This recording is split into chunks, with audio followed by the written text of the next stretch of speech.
Here's a quick history of voluntary euthanasia laws.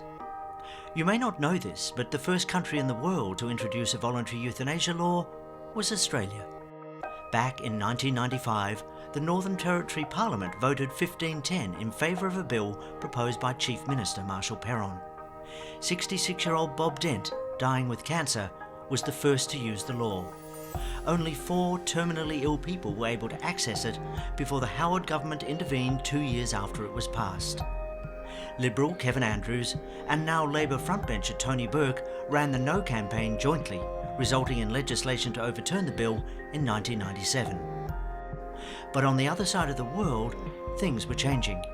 In that same year, in Oregon in the US, the Death with Dignity bill was passed after a plebiscite.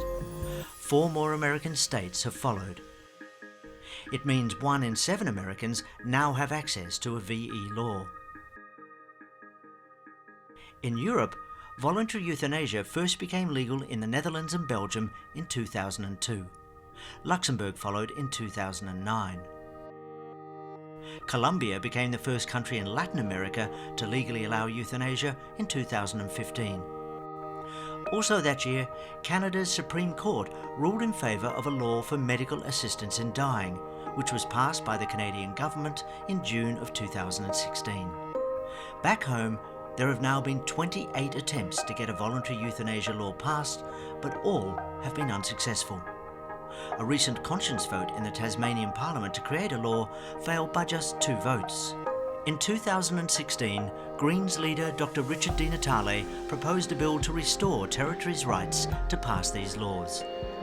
And a bill for voluntary euthanasia is currently before the South Australian Parliament, the 14th attempt in that state to pass legislation of this kind. The then radical idea that terminally ill people could be mercifully helped to die, which started over 20 years ago in the Northern Territory, is now available to over 100 million people on 3 continents, though not for Australians.